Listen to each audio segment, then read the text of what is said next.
Welcome back to another reading wrap up, and I am actually trying a new angle this time, so we'll see how that goes.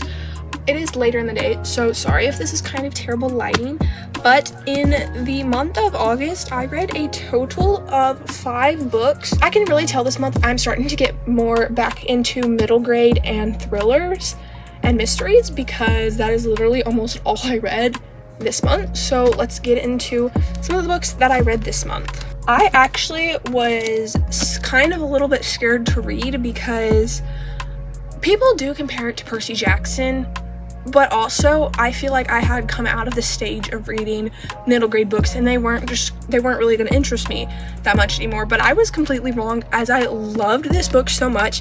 This is Keeper of the Lost Cities by Shannon Messenger, and basically this book is about a girl who, when she gets in an accident when she's 6 years old, after that she can read people's minds, and then she figures out that she is really an elf, and she is forced to leave behind everything and start a new life in a place that's very different from her own. But there are also like secrets in her memory that keep popping up, and she can't figure out how she has them in her mind. And that is basically what this book is about, and I absolutely loved it. I also have the illustrated and annotated edition. I actually got this from one of my friends. We did a little book swap, and he reads mostly middle grade right now, and then Percy Jackson, if you count that as YA. That's pretty much what he's into reading right now. So I got him Artemis Fowl, and we were shopping at the same place, and I saw this and I'm like, oh, I've been wanting to read that so bad. And so he picked it up, trying to act nonchalant, but I saw it, so I gave him Artemis Fowl, and he got me Keeper of the Lost Cities, and I absolutely love it. I don't know, I love these characters, and I can't believe I actually ended up liking a middle grade book this much, and it's like a 10 plus book series. Someone ordered the second book in the series for me, so I'm really excited for that. But I actually flew through this book even though it was really long, and I loved the illustrations too. Hold on, let me find you one. There's her meeting Keith, and I absolutely love this book so much, so I'm gonna stop rambling about literally the first book I told you about. The next book that I read this month, I feel like so much has happened this month. I feel like I didn't read this month. I feel like I read this last month. I guess I did read this month. Anyway, time is flying, absolutely flying. The next book I read was Wings of Starlight by Allison Saft, and I absolutely loved this book. In case you can't tell by the cover, it is about fairies, and it is about the Disney fairies. So Tinkerbell, it's in that same world, and it is about the Queen of Pixie Hollow and the Warden of the Winter Woods, and their past and what happened between them. As you can see, they like each other in the newer movies, and that they used to have something going. If you couldn't tell that by the newest movie, then I guess a little spoiler. If you haven't watched Tinkerbell, I guess a little spoiler. But I absolutely love this so much, and I actually did go back and watch Tinkerbell Secret of the Wings, I think that's what it's called, so that I could remember the happy ending, because this is their past, and you know they're not together in the new movies. So I knew this was going to end sad, so I wanted to know the happy ending, and it was so good. I absolutely loved it. It perfectly conveyed the feeling of being in Pixie Hollow, and I loved all the dresses and designs and everything.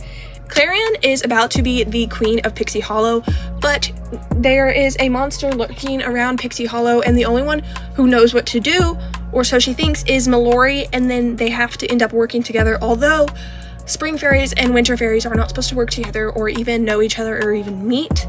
So yeah, that is basically what that is about, and I absolutely loved it. This was 5 stars, and so was Keeper of the Lost Cities. I forgot to tell you my rating. This was also 5 stars, and I absolutely love this book too. And also the art is gorgeous. Like, I feel like it's the style of like book fan art, but like I love it. So we have Clarion and Mallory, and I absolutely love it. Such a pretty cover. And then the next book that I read this month was She's Gone by David Bell, and I absolutely loved this book, and I really flew through it. I just finished Wings of Starlight, and I was in a bit of a reading slump because I'm like, that book was so good. I just don't know what to read after that. But then I realized the best thing to read after reading a fantasy is a fast-paced thriller, so that you can finish a book quickly, feel proud of yourself. You're also on the edge of your seat, and it flies by really quickly. And this book is basically think Good Girl's Guide to Murder, but the boyfriend doesn't die and everyone's blaming the boyfriend, if that makes sense. So if you do not know what A Good Girl's Guide to Murder is, let me just explain to you this book. So basically, this dude, he wakes up in a hospital and he gets told that him and his girlfriend were in a car crash, but only the girlfriend's blood was found. They couldn't find a body or her or anything, and he's trying to prove that he didn't do it, but he doesn't have his memory. He has no clue what happened, so he's trying to prove himself innocent, and everyone is thinking that it's him. Even his girlfriend's mom blames him. So that is basically what this is about. It's him trying to prove that he is not a murderer when he's not even sure if he actually is or not. I think this was 3 stars. I'll put my rating up on the screen, but I really liked this book too. It was a little bit, I could guess some of it sometimes, and it really reminded me of A Good Girl's Guide to Murder, but overall, I liked it. I'll have my rating up on screen, so I can't really remember what I rated it right now. And then the next book that I read was actually a graphic novel, and this is actually a I think it's a juvenile book. I got to look. Yeah, I think it's a juvenile or middle grade book, but this is the Babysitter's Club. And actually, I love this series, but I found this one at a yard sale for 50 cents, and so I had to pick it up.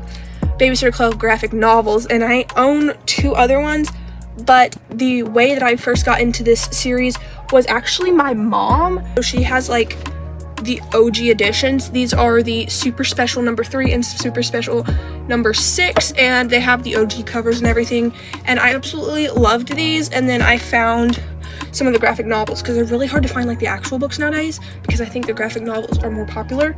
But this was still really good, and I do wish I had the actual books. So I actually really liked this book, and I have not read a graphic novel in forever. So yeah, it was pretty good. Then I think this is the last book I read. Yeah, the last book I read, and is actually my favorite of the month, I think, is Killer Instinct by Jennifer Lynn Barnes. And this is the second book in the Natural series, and basically this series is about a group of teens who have special abilities that get recruited by the FBI to work on serial killer cold cases. That's basically all I can really tell you without spoiling too much. But this one was so good. This is the second one, and each one gets a little thicker, but each one gets better. So you have the Naturals, Killer Instinct, All In, and Bad Blood, and then you also have a little novella, but this is the same author as the Inheritance Games. I absolutely love this. I'm reading this 6 out of 5 stars. I love the Naturals series, and I cannot get over the twists and turns. I would have never guessed that. Like, these are also so quick to read. Like, all of the Natural series, I have read these books in like one day. So if I ever did a 24-hour readathon, I would like finish this series out and still have time to read like 2 more books. So yeah, I also do own the rest of this series, so I will probably be reading those really soon. But I absolutely love this series, and I think Jennifer Lynn Barnes also might be becoming my favorite author, because I loved the Inheritance Games.